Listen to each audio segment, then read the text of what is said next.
Salmo 119 a gente leu já no início, não há necessidade de lermos de novo,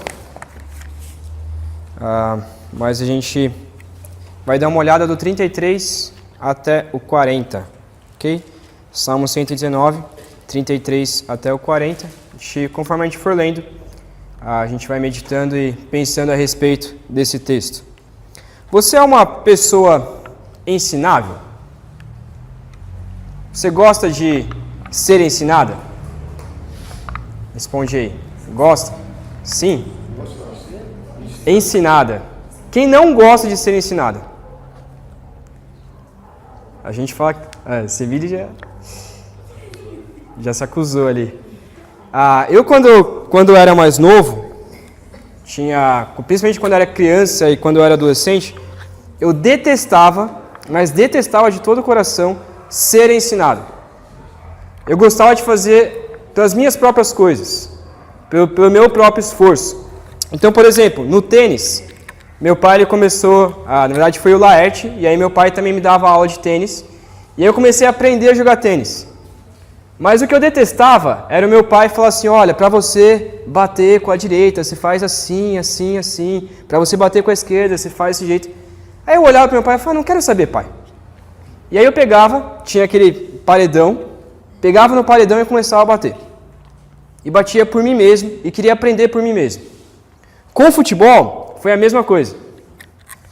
Eu tinha fui fazer algumas aulas, principalmente lá no Big Soccer, e aí eu não conseguia respeitar o professor, e não estava nem aí com o professor falava uma coisa e fazia totalmente o contrário. O professor falava, chuta a bola desse jeito. Eu chutava a bola totalmente contrário, de outro jeito, do jeito que eu queria. Com a escola, eu detestava professores, principalmente de matemática. Não sei se você gosta de professor de matemática, mas eu detestava professor de matemática. Porque eu achava que não deveria ensinar. Eu achava que matemática era só você olhar no livro e você pegar ali e aprender por si mesmo. E aí, o que acontecia? Eu dormia, na aula de matemática, principalmente, eu dormia a aula inteira.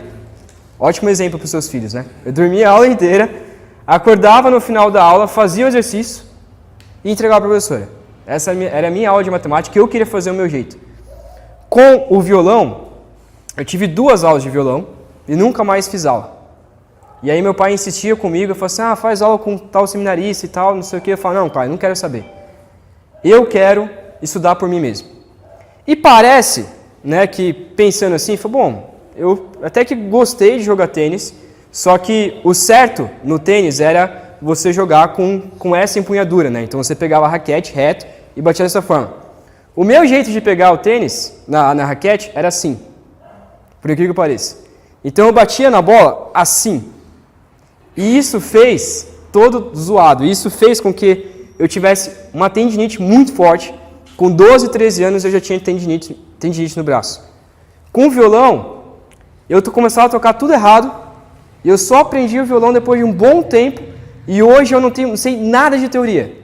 Nada de teoria mesmo. Eu só sei tocar. Pegar e tocar. Eu não sei ter a mínima ideia. Troca a música para tal tom. Não tenho a mínima ideia. Não sei fazer isso. Com a escola, hoje eu tenho grande dificuldade, principalmente em matemática. E com o futebol, hoje eu tenho uma grande dificuldade no futebol, principalmente para fazer alguns lances, porque eu tinha amigos que poderiam me ensinar, e eu não pedi para eles me ensinarem. Então, no final das contas, o fato de eu tentar ser autodidata não resolveu em nada. E eu poderia ter aprendido e teria professores e teriam pessoas para me ensinar, mas eu preferi fazer pelas minhas próprias custas. Eu usei aqui alguns exemplos, 4 exemplos aqui que, talvez não seja tão importante assim, mas e na nossa vida espiritual? E quanto ao nosso pecado? E quanto ao nosso relacionamento com Deus?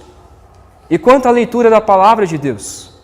Muitas vezes, e diversas vezes, a gente prefere estudar por nós mesmos, criar o nosso tipo de conhecimento, do que ser ensinado. E o salmista ele vai começar a dizer, no versículo 33, Senhor, ensina-me o caminho dos teus decretos, e eu o seguirei até o fim. Senhor, por favor, ensina-me o caminho dos teus decretos, e eu o seguirei até o fim. Essa palavra ensinar, a melhor tradução aqui talvez seria por instruir. É a ideia de um professor sentando na sua frente e dizendo: olha, você tem que fazer assim, assim, assim e assim. Então é a ideia de instrução, não é apenas um professor na frente e falando e dando aula e ninguém nem aí. Não, é um professor particular instruindo você na lei, no decreto de Deus. Então o salmista ele começa a dizer: Senhor, por favor, me ensina, porque apenas o Senhor me ensinando, só se o Senhor me ensinar, eu vou conseguir seguir até o fim. E essa palavrinha seguir, melhor tradução aqui seria guardar até o fim, reter até o fim. Não apenas seguir os decretos, não apenas cumprir, mas também guardar e então fazer. E então o salmista ele começa a dizer: Senhor, por favor, me ensina os seus decretos, porque sozinho eu não consigo. E só se o Senhor me ensinar, só se o Senhor me instruir, eu vou conseguir seguir o Senhor até o fim. Eu vou conseguir seguir os decretos até o fim. E aí, ele vai dizer então para nós algumas coisas. Eles são vários pedidos que tem aqui nesse salmo. São, na verdade, 9 pedidos em que ele faz de como que o Senhor pode ensinar os decretos dele a nós. Então, no versículo 34, ele vai dizer assim: dá-me entendimento, para que eu guarde tua lei e a ela obedeça de todo o coração. Versículo 35, ele diz: faze com que eu ande pela vereda dos teus mandamentos, pois nela eu tenho prazer. No comecinho do versículo 34, não sei como que está na sua versão, mas essa ideia de dá-me entendimento não é apenas de conhecimento. Já, Senhor, me ensina, então me ensina dando entendimento, dando conhecimento. A ideia do salmista na verdade, a tradução talvez mais correta é: me dá discernimento, para saber qual que é o certo e qual que é o errado. Me dê discernimento. Não apenas me ensina, não apenas me instrua, mas me dê discernimento. Eu preciso que o Senhor me dê discernimento para que eu seja capaz de entender, de discernir a situação, de discernir o que é o certo e o que é o errado, de discernir a sua lei. Para quê?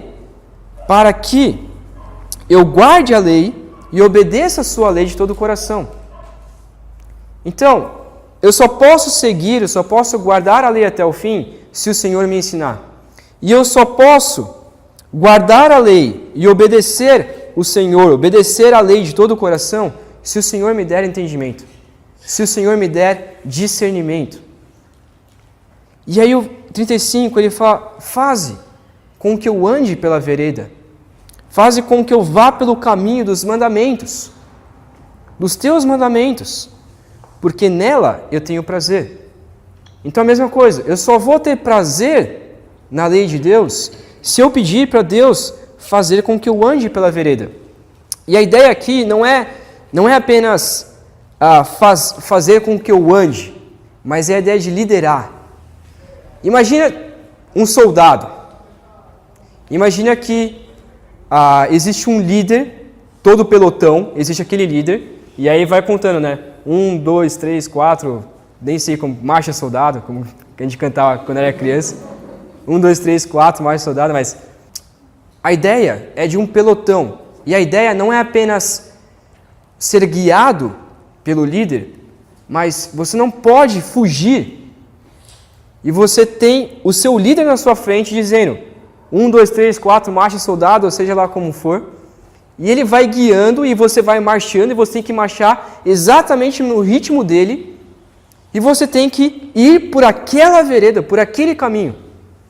Se você fugir do caminho, se você virar um pouquinho, se você ficar um pouquinho torto, o líder já vai mandar você: volta para o caminho certo, volta para a fila. Você fala, estou cansado, acho que eu vou para o final da fila. E aí você sai e vai lá para o final. Não, o líder vai falar, você tem que ficar nesse lugar. E você tem que marchar. É direita, esquerda. Você não pode errar isso, você tem que ser guiado por isso. E a ideia é, Senhor, faz-me como que eu ande, ou lidere-me pelo caminho, pela vereda dos mandamentos. Não só faz-me como que eu ande, mas lidere e seja à frente, para que eu possa ser guiado pelo Senhor. E além disso, por quê? Porque nela, nos teus mandamentos, na vereda dos teus mandamentos, eu tenho prazer. Então, primeiro eu preciso ter prazer, para depois falar, Senhor, então, agora que eu tenho prazer na sua lei, então, faze com que eu ande por ela. Me guie, lidere, vá à frente. Justamente com a ideia de que pedir para o Senhor nos ensinar, nos instruir. Ele continua então dizendo, versículo 36, o quarto pedido aqui, né? Inclina meu coração para os teus testemunhos e não para a cobiça. Então o quarto pedido é, Senhor, inclina o meu coração.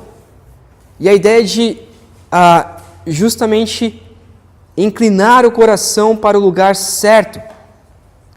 Faze com que eu escolha, faz com que o meu coração escolha justamente o lugar certo, os teus testemunhos. Senhor, que o meu coração deseje a tua lei, deseje os teus testemunhos, e não a cobiça.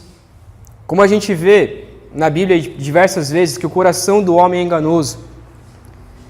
E a boca, e aí vai dizer, a boca fala que o coração está cheio. Então, se o nosso coração é enganoso, a gente tem que pedir para Deus, Deus, faze com que os meus desejos, faze com que a minha alma, faze com que o meu espírito, o meu ser, ele possa desejar, ele possa ser inclinado pelos teus testemunhos. Então, inclina o meu coração a ti. Inclina o meu coração para as tuas ordenanças, para os teus testemunhos, para a tua palavra, e não para a cobiça. E não para algo vazio, algo que não interessa, e não para algo que eu fico cobiçando, eu fico desejando algo sem sentido algum. Ele completa essa ideia no versículo 37. Então, inclina o meu coração, mas desvia os meus olhos. Desvia os meus olhos de contemplarem o que é inútil. Senhor, ao mesmo tempo que eu te peço que o Senhor incline meu coração para os teus mandamentos, eu te peço também, Senhor, desvia os meus olhos para coisas inúteis, para contemplar coisas inúteis, contemplar coisas que não interessam, olhar coisas que não satisfazem, que são vazio, que no momento podem dar prazer, mas no final das contas não dá prazer nenhum, só dá remorso.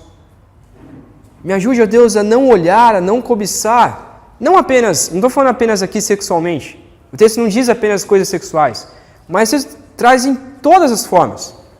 Olhar para o dinheiro e achar que o dinheiro vai me satisfazer. Olhar para a esposa e achar que a sua esposa é horrível ou coisas do tipo, e olhar para ela pensando em coisas a mais, quando na verdade tem que olhar para ela com deleite, olhar com pureza. Olhar para o carro, olhar para o que eu tenho e achar que eu sou o que eu tenho. Olhar para coisas que são vazias. Então, Senhor, desvia os meus olhos de contemplar coisas que são inúteis. Como eu já disse, eu gosto de dizer essa frase, o C.S. Lewis ele vai dizer, tudo o que não é eterno é eternamente inútil. Tudo aquilo que não é eterno é eternamente inútil. Então por que eu vou ficar olhando para bens materiais?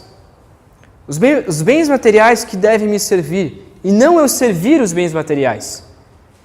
Eles em que se eu tenho um celular, que ele seja útil para eu fazer as minhas coisas, mas não eu servir ao meu celular e talvez trabalhar horas e horas e horas e horas para comprar um iPhone X, para comprar um iPhone 8 ou comprar, sei lá, qualquer tipo de celular. e eu gastar o meu tempo e gastar a minha vida e gastar tudo que eu tenho para algo que é inútil. E o salmista vai dizer: Senhor, inclina o meu coração para o que é o correto e também desvia os meus olhos para aquilo que é inútil, para contemplar coisas que não interessam, contemplar coisas materiais, fazer delas o meu ídolo. Então, Senhor, me ajude a desvia os meus olhos disso. Mas ele vai pedir então, finalmente: vivifica-me no teu caminho. Então a ideia de que você inclinar o seu coração para coisas inúteis, você olhar coisas inúteis, você não vai estar vivendo no caminho de Deus. Você vai estar morto no seu próprio caminho. E ele vai dizer: vivifica-me no teu caminho. Faze com que o teu caminho traga vida para mim. E me leve para o teu caminho. Então, Senhor, inclina o meu coração e desvia os meus olhos. E ele vai explicar mais ou menos essa ideia no versículo 38 e versículo 39. Confirma ao teu servo a tua promessa. Então as promessas, as leis, confirma no meu coração. Ou todas as promessas que estão na Bíblia, Senhor, confirma. Para quê? Ele vai pedir as tuas promessas feitas ao que te teme. Então, muitas vezes, a gente olha e a gente diz: Senhor, eu quero que o Senhor confirme as promessas, e eu quero as suas promessas, e eu quero ser cuidado pelo Senhor. O Senhor prometeu que o Senhor vai cuidar, o Senhor promete que nenhum justo vai perecer. Mas essas promessas, elas são feitas àqueles que temem ao Senhor. Assim como a gente vai ver no Salmo 1, nesse domingo. As promessas, elas são feitas aos que temem a Deus, aos que são justos perante a Deus. Então, Senhor, que eu seja justo para que o Senhor confirme as tuas promessas em meu coração. E ao mesmo tempo ele também pede: afasta de mim a humilhação que temo, pois as tuas ordenanças são boas. Então são vários pedidos que ele vai dizer aqui, principalmente o versículo 39 diz: afasta de mim a humilhação. Eu não sei se você lembra, mas no versículo 22, volta ali um pouquinho, ele vai dizer: tira de mim a humilhação e o desprezo, pois eu tenho guardado os teus testemunhos. E o versículo 26 diz: príncipes sentaram-se e falaram contra mim, mas o teu servo meditava nos teus decretos. Então, a gente vai ver mais para frente que ele volta em alguns salmos, né? Ele traz a mesma ideia. E a ideia do versículo 39 é: Senhor, afasta de mim a humilhação, e não só essa palavra humilhação, ela diz reprovação. Então, aqueles que me reprovam, aqueles que me humilham, afasta eles de mim. Porque eu temo isso. Mas eu sei que as tuas ordenanças, eu sei que a tua lei, eu sei que o que o Senhor fala para mim e o que o Senhor quer de mim, a lei é boa. Então ele vai dizer: Senhor, a humilhação, falar mal de mim, eu não me importo com isso. Ele vai dizer isso ali no versículo 23, né? Eles sentaram, falaram contra mim, mas eu medito na tua lei. Então, Senhor, a humilhação, afasta de mim, mas eu medito na tua lei. Mas eu sei que as tuas ordenanças, eu sei que a sua lei é algo bom. Então, afasta de mim a humilhação, mas eu sei que o que o Senhor diz sobre mim é algo bom. Porque o Senhor diz que eu sou pecador, o Senhor diz, e a gente viu isso há algumas semanas atrás, 2 semanas atrás, mas eu sei que o que o Senhor diz sobre mim, o que a tua lei diz, é boa, e a tua lei é pura. Então, que eu me importe com o que a tua lei diz sobre mim. Então, ele faz vários pedidos aqui. Primeiro, ensina-me, dá entendimento, faze com que eu ande pela vereda, inclina meu coração, desvia os meus olhos, vivifica-me, confirma teu servo, afasta de mim. Mas tudo isso, ele vai dar o porquê. Por que ele está pedindo para que Deus o ensine? Por que ele está pedindo para que Deus ensine os caminhos dos decretos?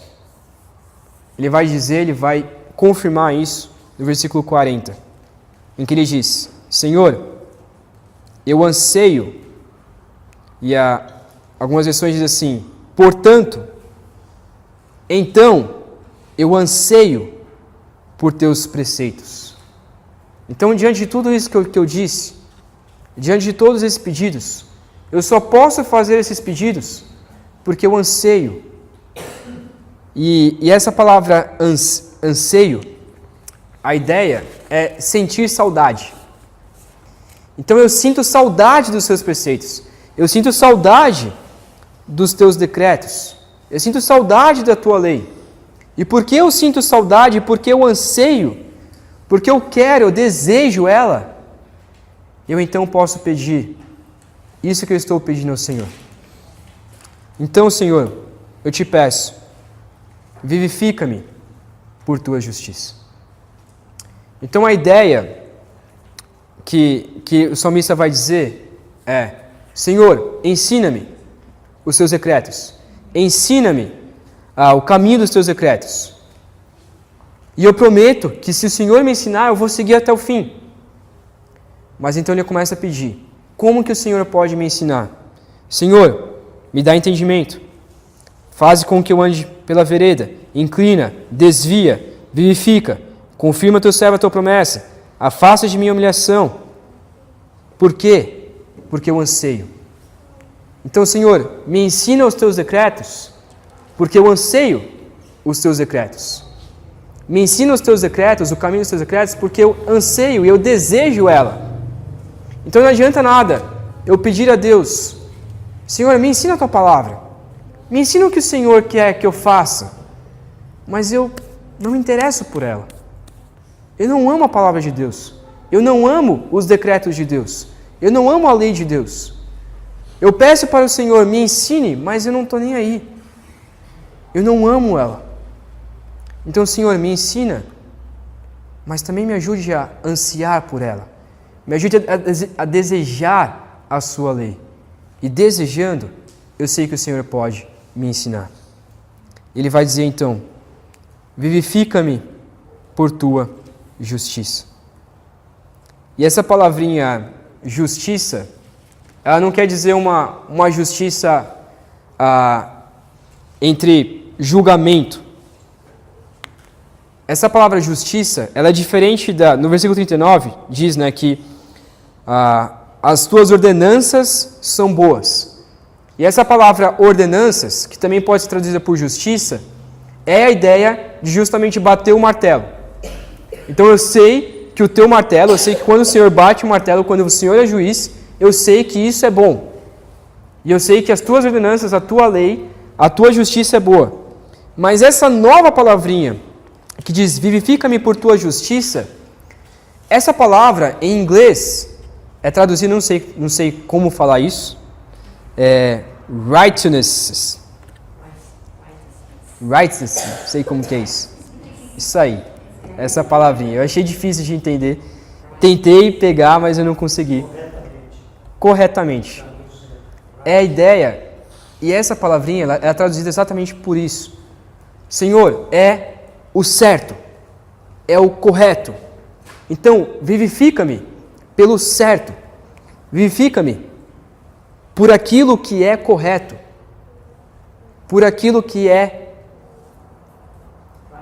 isso. Essa palavrinha aí. Vivifica-me. E a ideia de right, de correto, de certo, realmente, né? Então, Senhor, vivifica-me por aquilo que é o certo, por aquilo que é a verdade, não por aquilo que é mentira. Então, a ideia que o salmista vai dizer é: Senhor, me ensina o caminho. Me ensina o que é o certo. Me ensina a não me desviar. Desvia os meus olhos para coisas que são inúteis, para coisas que são mentiras, para coisas que são falsas.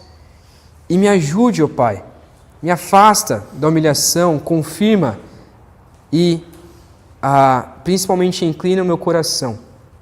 Faça com que eu deseje a tua lei.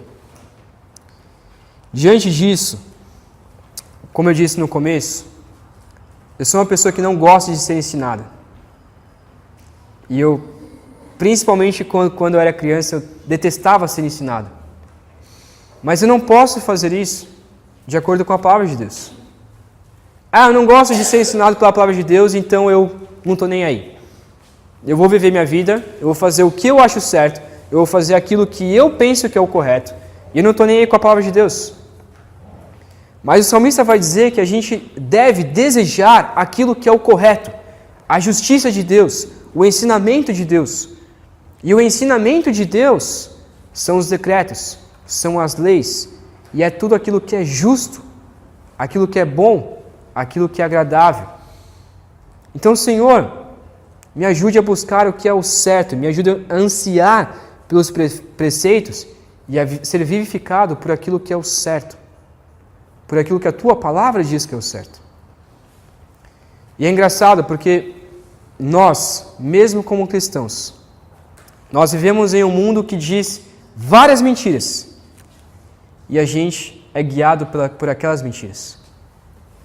Mas o salmista vai dizer, e a gente deve desejar isso: Senhor, me ensina aquilo que é o correto, me ensina aquilo que é o certo, e vivifica por aquilo que é o certo, e não pela injustiça, mas pela Tua justiça. Não por aquilo que eu acho justo, mas aquilo pelo que o Senhor acha que é justo, por aquilo que o Senhor já decretou o que é o justo.